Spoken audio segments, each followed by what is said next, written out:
Halo teman-teman info fotografi, ada berita bagus nih buat kalian karena Canon EOS R50 telah hadir di Indonesia. Kamera ini dirancang sesimpel mungkin buat teman-teman pemula yang belum terlalu paham tentang teknik-teknik dasar fotografi dan videografi. Jadi tanpa belajar foto atau videografi pun, kalian akan dibantu oleh mode-mode auto untuk mendapatkan hasil foto dan video yang bagus dan keren.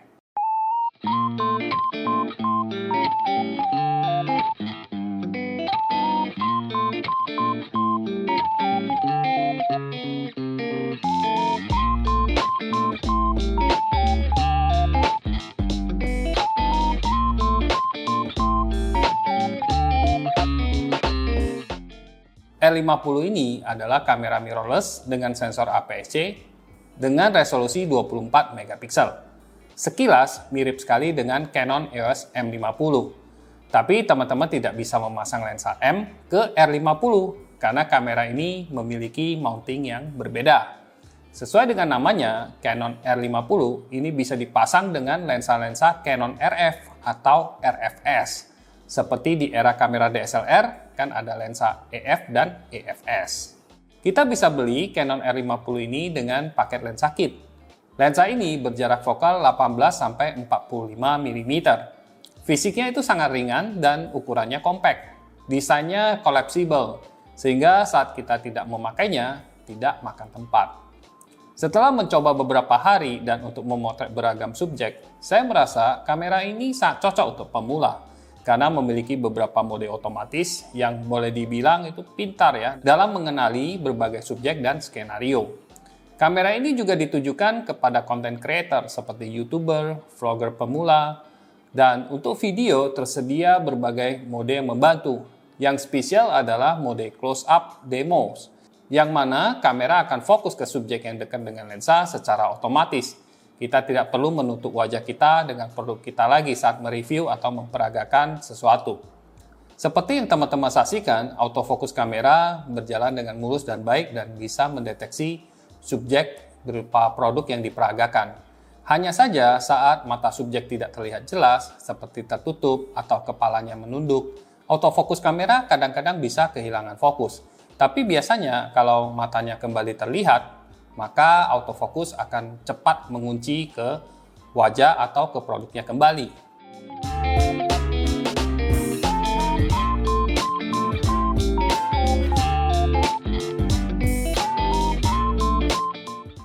Mode yang satunya lagi yang menurut saya sangat membantu adalah mode Movie IS Mode.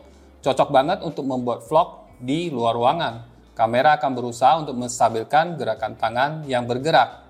Jadi kalau kita tidak memiliki gimbal pun, footage-nya terlihat lebih stabil daripada biasanya.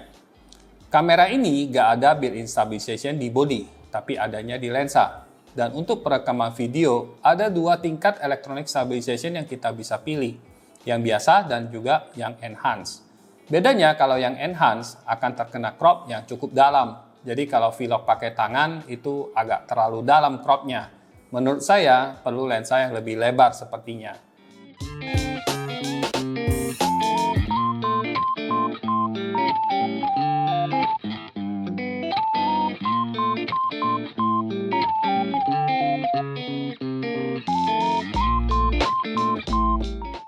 Fitur video lainnya yang bisa membantu membuat konten yang kreatif adalah slow motion yang sifatnya otomatis.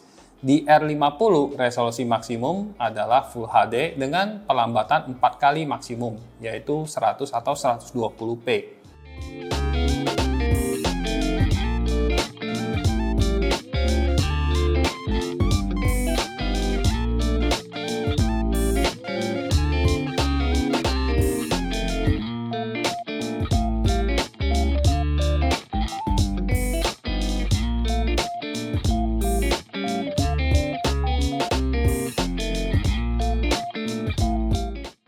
Sebagai kamera hybrid untuk pemula, R50 itu fiturnya cukup lengkap. Ada jendela bidik, ada multifunction shoe, layar monitor yang bisa diputar, banyak tombol-tombol dan dial untuk memudahkan mengganti setting, dan juga ada built-in flash yang semakin jarang ditemui di kamera digital saat ini. Kalau kita bandingkan dengan M50, R50 boleh dibilang penerus spiritual dari M50 yang sangat laris dan populer dalam 5 tahun terakhir. Dari M50, saya merasa dari sisi videonya banyak ditingkatkan. Kualitas video sekarang jauh lebih baik, selain tanpa crop, untuk 4K-nya, videonya juga lebih detail dan juga tajam. Autofocus tracking-nya, terutama untuk subjek orang, juga sangat lengket dan instan, tidak terasa laggy. Autofokusnya saat lengket memudahkan untuk content creator untuk lebih pede saat merekam video. Dari desain bodinya, jika kita bandingkan dengan M50, itu terlihat sangat mirip. Hanya ada sedikit perbedaan. Misalnya lapisan yang bertekstur itu sekarang penuh ya, mengcover bagian depan dari kamera. Juga ada perubahan tata letak tombol, terutama di bagian atas kamera, di mana sekarang ada tombol ISO ya di bagian atas kanan kamera. Dan juga ada tombol untuk merekam video yang sekarang bergeser ke sebelah kirinya shutter. Yang saya sayangkan, lensa kit dari L50 ini tidak selebar yang M50. Sebagai info, lensa kit M50 itu adalah 15-45 mm. Sedangkan yang R50 ini 18-45 mm. 3 mm di bagian wide end ini cukup berpengaruh, terutama saat kita motret pemandangan atau vlogging dengan memegang sendiri kameranya, atau untuk foto arsitektur. Di sisi lain, lensa kamera DSLR Canon memang biasanya dimulai dari 18 mm. Jadi yang migrasi dari kamera DSLR mestinya akan merasa 18-45 mm ini cukup familiar. Lensa-lensa Canon RF adalah lensa-lensa elektronik yang bisa diprogram. Contohnya ada manual focus ring yang kita bisa ganti menjadi fungsi yang lainnya yang ada di menu.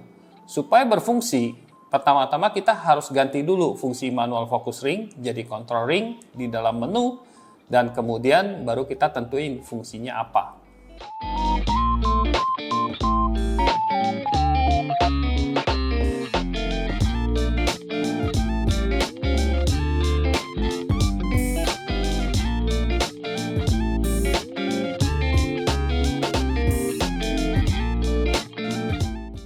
Soal kualitas gambar, seperti biasa, kualitas gambar dihasilkan kamera Canon itu terasa familiar dan warnanya enak dilihat langsung dari kameranya. Untuk foto dan video potret, gambarnya cerah dan warnanya hangat khas Canon. Kualitas gambar sebenarnya juga tergantung dari lensa yang digunakan. Saat mencoba dengan lensa kit 18-45 mm ini di kondisi sulit seperti backlight atau saat menghadapi cahaya langsung, itu bisa muncul flare di fotonya. Nah, ini kadang-kadang bisa mengganggu, tapi bisa jadi merupakan hal yang artistik ya. Nah, lensa ini juga bukannya sayangnya sedang saja, maksimumnya 4,5. Tidak terlalu besar memang, sehingga latar belakang tidak terlalu blur, kecuali kita motret sangat dekat dengan subjeknya.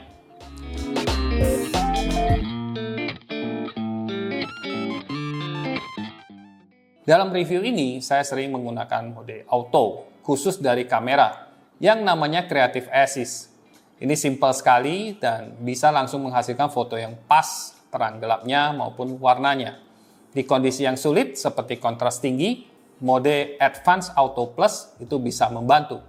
Di mode ini, kamera akan mengambil beberapa foto dengan sangat cepat dan kemudian menggabungkannya menjadi satu foto dengan rentang dinamis yang sangat luas. Istilahnya HDR atau High Dynamic Range. Mode ini kurang lebih seperti teknologi komputasional fotografi di banyak kamera ponsel, yang menurut saya sangat efektif di malam hari dalam memotret suasana kota. Karena lampu-lampu gedung dan jalan sangat terang dan itu sangat kontras dengan pemandangan malam yang gelap. Dalam prosesnya, kamera membutuhkan waktu beberapa detik untuk menggabungkan dan memproses gambar.